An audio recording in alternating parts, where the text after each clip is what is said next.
नमस्कार दोस्तों, स्वागत है आप सभी का निष्काम एजुकेशन पर। अभी हम सीजीपीएससी के प्रीवियस ईयर क्वेश्चंस कर रहे हैं। इस सीरीज़ का ये 29वां वीडियो है। पूरे सीरीज़ में हम केवल छत्तीसगढ़ सामान्य अध्ययन से संबंधित एमसीक्यूज कर रहे हैं। तो चलिए शुरू करते हैं आज का वीडियो। देखते हैं पहला क्वेश्चन क्या है।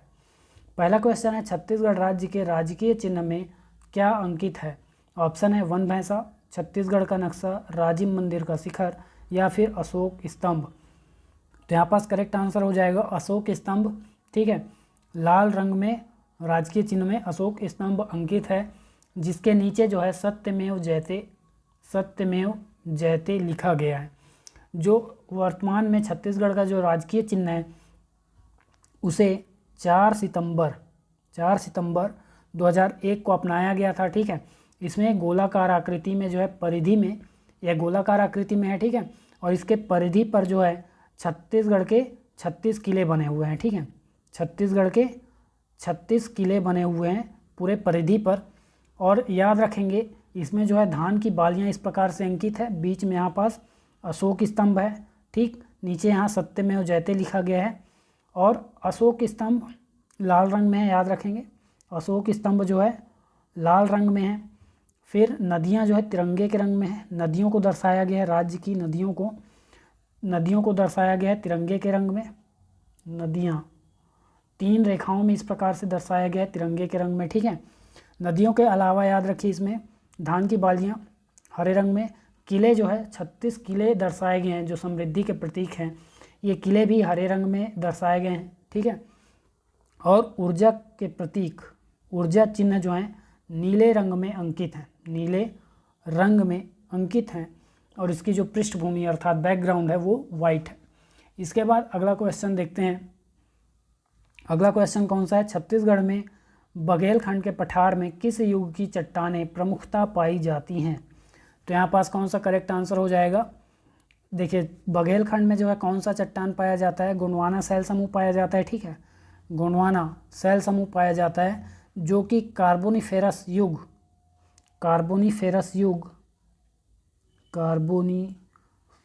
युग और जुरासिक युग के बीच निर्मित है। तो इसलिए यहाँ पास ऑप्शन के हिसाब से जुरासिक युग करेक्ट आंसर हो जाएगा, ऑप्शन सी। इसके बाद देखते हैं अगला क्वेश्चन। निम्नलिखित में से किस नदी का उद्गम स्थल छत्तीसगढ़ की सीमा से बाहर है। तो ऑप्शन है ईब, इंद्रावती, पैरी या फिर हाफ। कौन सा करेक्ट आंसर हो जाएगा। इंद्रावती नदी जो है उड़ीसा के मुंगेर पर्वत, और मुंगेर पर्वत कहाँ है, कालाहांडी में स्थित है, और कालाहांडी उड़ीसा में स्थित है। ठीक है, तो मुंगेर पर्वत कालाहांडी उड़ीसा से उद्गम होता है इसका, इंद्रावती नदी का। ठीक है, और भद्रकाली बीजापुर छत्तीसगढ़ में जो है ये गोदावरी नदी में समा जाती है, गोदावरी नदी में मिल जाती है। ठीक है, तो गोदावरी नदी की सहायक नदी है। इसके बारे में और याद रखिए इंद्रावती नदी के बारे में, बस्तर की जीवनदायिनी नदी है, बस्तर की जीवन रेखा कहा जाता है, बस्तर संभाग की। ठीक है, जीवन रेखा कहा जाता है। और इसका प्राचीन नाम की बात करें तो इसका प्राचीन नाम मंदाकिनी कहा जाता है, मंदाकिनी इसका प्राचीन नाम है। और इसकी जो कुल लंबाई है 308 किलोमीटर है, कुल लंबाई 308 है। छत्तीसगढ़ में 264 किलोमीटर बहती है। और छत्तीसगढ़ में सबसे चौड़ा जलप्रपात चित्रकोट जलप्रपात बनाती है, चित्रकोट जलप्रपात बस्तर जिले में बनाती है। ठीक है, चित्रकोट नामक स्थल पर जो लगभग 300 फीट चौड़ा है, भारत का न्यागरा कहा जाता है। अगला क्वेश्चन है, छत्तीसगढ़ राज्य का कौन सा भाग है जहां ग्रीष्म व शीत ऋतु का तापांतर जो है कम होता है। तो तापांतर की बात की जा रही है, तो ऑप्शन यहाँ पास करेक्ट आंसर हो जाएगा दंडकारण्य का पठार, ऑप्शन ए। ठीक है, अर्थात ना तो यहाँ गर्मी में बहुत अधिक गर्मी नहीं पड़ती, ना ही ठंड में बहुत अधिक ठंड भी नहीं पड़ती। अर्थात दोनों को ग्रीष्म और शीत ऋतु का जो तापांतर है, दोनों के बीच में जो गैप है वो कम होता है। इसके बाद अगला क्वेश्चन देखते हैं। दुर्ग क्षेत्र है यहाँ पास। ठीक है, दुर्ग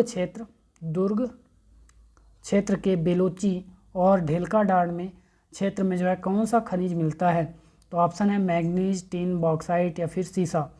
तो देखिए सबसे पहला ऑप्शन दिया गया है मैग्नीज। ठीक है, मैग्नीज कहाँ मिलता है, गरियाबंद में मिलता है, गरियाबंद, बिलासपुर, जांजगीर चांपा और बस्तर में मिलता है मैंगनीज। ये सभी 4 जगहों में, 4 से 5 जगहों में, ठीक है। इसके अलावा याद रखिए जो टिन है सुकमा और दंतेवाड़ा में मिलेगा। बॉक्साइट जो है पूरा उत्तर में मिलेगा, पूरे पाट प्रदेशों में, और साथ ही केशकाल घाटी में मिलता है, केशकाल घाटी में मिलता है बॉक्साइट, और थोड़ा बहुत बीजापुर ज़िले में मिलता है। लेकिन यहाँ पास दुर्ग के बेलोची और ढेलका डांड की बात की जा रही है, तो ऑप्शन सी डी यहाँ पास करेक्ट आंसर हो जाएगा, सीसा, ठीक है। सीसा कहाँ मिलेगा? बेलोची और ढेलका डांड में। इसके बाद नेक्स्ट क्वेश्चन देखते हैं।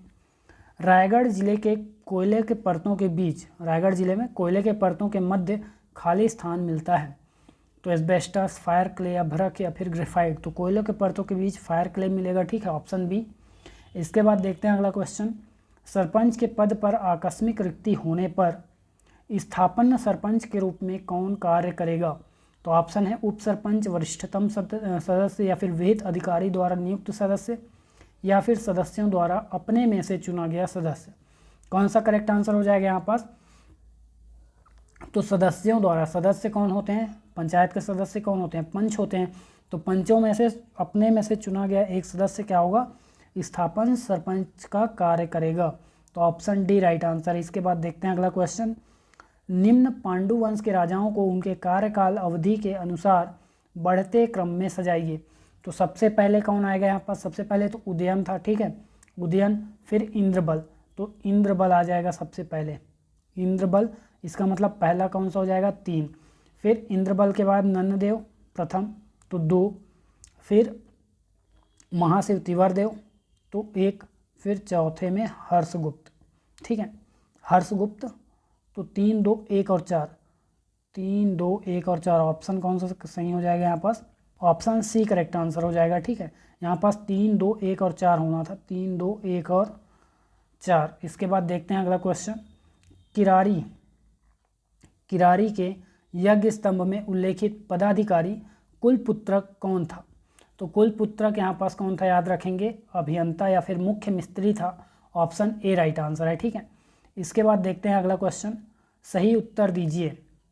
यहाँ पास पहले आपको कथन पढ़ना है। 1854 में नागपुर राज्य को ब्रिटिश साम्राज्य का अंग बना लिया गया, ठीक है, नागपुर राज्य को ब्रिटिश साम्राज्य का अंग बना लिया गया। तब पहला कथन है नागपुर राज्य के रेजिडेंट मिस्टर मेंसल को ब्रिटिश अधिकृत नागपुर राज्य का प्रथम कमिश्नर बनाया गया, सही है। प्रथम डिप्टी कमिश्नर चार्ल्स सी इलियट को बनाया गया, ये भी सही है। तो यहाँ पास देखिए ऑप्शन है आपके, कथन 1 सही है किंतु कथन 2 गलत है, गलत। कथन 1 सही, 1 गलत, 2 सही, ये भी गलत, 1 और 2 दोनों गलत, ये भी गलत। तो ऑप्शन डी करेक्ट आंसर हो जाएगा, क्योंकि हमने दोनों कथनों को सही पाया है, तो ऑप्शन डी राइट आंसर है। इसके बाद अगला क्वेश्चन देखते हैं। छत्तीसगढ़ के आदिवासी विद्रोह के संदर्भ में दोनों सूचियों को सुमेलित कीजिए। तो परलकोट विद्रोह किसके कारण हुआ था? तो क्या नरबली प्रथा, या फिर टकोली वृद्धि, या बस्तर में मराठा एवं ब्रिटिश शासन के विरोध में, या साल वृक्ष काटे जाने के विरोध में? परलकोट की बात की जा रही है, ठीक है। कब हुआ था? 1825 में हुआ था, याद रखेंगे, 1824-25। तो इसका करेक्ट आंसर हो जाएगा बस्तर में मराठा एवं ब्रिटिश शासन के विरोध में किया गया था, ठीक है। तो सबसे पहले ऑप्शन हो जाएगा 3। फिर मेरिया विद्रोह, मेरिया विद्रोह किस लिए? नरबली प्रथा के विरोध में, ठीक है। तो ऑप्शन यहाँ पास कौन सा हो जाएगा? 3 के बाद 1। फिर कोई विद्रोह किस लिए हुआ था? साल वृक्ष काटे जाने के विरोध में हुआ था, तो 4 हो जाएगा। इसके बाद फिर तारापुर विद्रोह किस लिए हुआ था? तो टकोली वृद्धि के कारण हुआ था, और यहाँ पास 2। तो 3, 1, 4, 2 आपका करेक्ट आंसर हो जाएगा। देखते हैं ऑप्शन में, 3, 1, 4, 2, ऑप्शन डी राइट आंसर है, ठीक है। इसके बाद देखते हैं अगला क्वेश्चन क्या है। अगला क्वेश्चन है दीवान गोपीनाथ कप्पड़दार के विषय में कौन सा कथन सही नहीं है, पूछा गया है। ऑप्शन है 1867 में भैरमदेव द्वारा दीवान नियुक्त किया गया, सही है, ठीक है। बस्तर विद्रोह को दबाने में महत्वपूर्ण भूमिका निभाई, गलत है। बस्तर में जो विद्रोह हुआ इसके विरुद्ध में जो बस्तर में विद्रोह हुआ उसका नाम था मुरिया विद्रोह, ठीक है, मुरिया विद्रोह। लेकिन इसको यह दबाने में सफल नहीं हो पाया, ठीक है, यह विद्रोह सफल था। विद्रोह क्या हुआ? सफल हुआ। तो ऑप्शन बी राइट आंसर हो जाएगा, क्योंकि मुरिया विद्रोह ही सफल हो गया तो दबाने में कैसे सफल होंगे। इसके बाद अगला क्वेश्चन देखते हैं। छत्तीसगढ़ में प्रारंभ होने वाले किसान आंदोलन को प्रारंभ से अंत तक क्रम से सजाइए। तो ऑप्शन है यहाँ पास देखिए, सबसे पहले जो पहला किसान आंदोलन होगा वो कौन सा होगा? सेवता ठाकुर द्वारा बेगार प्रथा के खिलाफ जो किसान आंदोलन हुआ था, ये सबसे पहले हुआ था 1879-80 में। 1879-80 में हुआ था, तो सबसे पहले 4 हो जाएगा। तो इस हिसाब से जो सबसे पहले 4 आता है तो ऑप्शन बी राइट आंसर है। फिर भी देख लेते हैं आगे। तो इसके बाद कंडेल नहर सत्याग्रह हो जाएगा, ठीक है। इसके बाद कंडेल नहर सत्याग्रह सीधा 1920 में, ठीक, लगभग 40 साल बाद। इसके बाद डोंडी लोहारा किसान आंदोलन। इसके बाद डोंडी लोहारा किसान आंदोलन 1937 से 39 के बीच। तो इस क्रम से जो है ऑप्शन बी राइट आंसर है। इसके बाद देखते हैं अगला क्वेश्चन। अगला क्वेश्चन है 1889 के कांग्रेस के मुंबई अधिवेशन में छत्तीसगढ़ से प्रतिनिधि थे। तो छत्तीसगढ़ से इस मुंबई अधिवेशन में 4 प्रतिनिधि थे, ठीक है। छत्तीसगढ़ से 4 सदस्य गए हुए थे। कौन कौन? तो माधवराव सप्रे, रामदयाल तिवारी, सीएम ठक्कर और लास्ट में याद रखेंगे वामन राव लाखे भी इस अधिवेशन में शामिल थे। तो इन चारों में से किसका नाम दिया गया है यहाँ पास? वामन राव लाखे का। तो ऑप्शन सी राइट आंसर है। इसके बाद देखते हैं अगला क्वेश्चन। अगला क्वेश्चन है शिक्षा मंत्री के रूप में साइमन कमीशन का विरोध किसके द्वारा किया गया? ऑप्शन है घनश्याम सिंह गुप्त, बैरिस्टर छेदीलाल, वामन राव लाखे या फिर रामचंद्र राव लाखे। देखिए यहाँ पास ये ऑप्शन गलत दिया गया है, ठीक है। ऑप्शन यहाँ पास गलत दिया गया है क्योंकि यहाँ पास आंसर नहीं, आंसर है इसका ई राघवेंद्र राव इसका करेक्ट आंसर हो जाएगा, ई राघवेंद्र राव। तो याद रखेंगे, ठीक है। इसके बाद अगला क्वेश्चन देखते हैं। छत्तीसगढ़ में 1942 के भारत छोड़ो आंदोलन के दौरान रायपुर में तिरंगा झंडा फहराने के अपराध में किसे गिरफ्तार किया गया था? तो इसमें करेक्ट आंसर हो जाएगा श्री रामकृष्ण ठाकुर। इसके सहयोगी कौन थे? तो याद रखेंगे इनके सहयोगी थे वल्लभ दास गुप्ता इनके सहयोगी थे और ये दोनों ही मित्र थे, ठीक है। दोनों कहाँ के छात्र थे? लॉ कॉलेज के छात्र थे। रायपुर में झंडा फहराने के अपराध में इन्हें गिरफ्तार किया गया था। इसके बाद अगला क्वेश्चन है फॉरेस्टर किसके समय छत्तीसगढ़ आया? तो फॉरेस्टर यूरोपीय यात्री था, ठीक है। ये किसके समय आया? तो नीचे मराठा कालीन जो है सूबेदारों के नाम दिए गए हैं, मराठा कालीन सूबेदारों के नाम दिए गए हैं। ये पहले सूबेदार के समय आया था महिपत राव दिनकर। इसका कार्यकाल था 1788 से 90 तक, ठीक है। और फॉरेस्टर कब आया छत्तीसगढ़? तो फॉरेस्टर आया 17 मई 1790 को फॉरेस्टर छत्तीसगढ़ आया था। इसके बाद अगला क्वेश्चन देखते हैं। अगला क्वेश्चन है छत्तीसगढ़ की प्रमुख तिलहन फसल कौन सी है? तो ऑप्शन है सोयाबीन, अलसी, तिल या फिर मूंगफली। कौन सा करेक्ट आंसर हो जाएगा? तो प्रमुख तिलहन फसल है सोयाबीन, ठीक है। सोयाबीन, उसके बाद मूंगफली, फिर तिल, फिर लास्ट में अलसी, इस प्रकार का क्रम जमेगा। इसके बाद देखते हैं अगला क्वेश्चन। छत्तीसगढ़ में किस जिले को वनों का ढाब के नाम से जाना जाता है? तो जसपुर को जाना जाता है, ठीक है, ऑप्शन सी। इसके बाद देखते हैं अगला क्वेश्चन। लास्ट क्वेश्चन है आज का। छत्तीसगढ़ में राजकीय टमाटर अनुसंधान केंद्र किस जिले में है?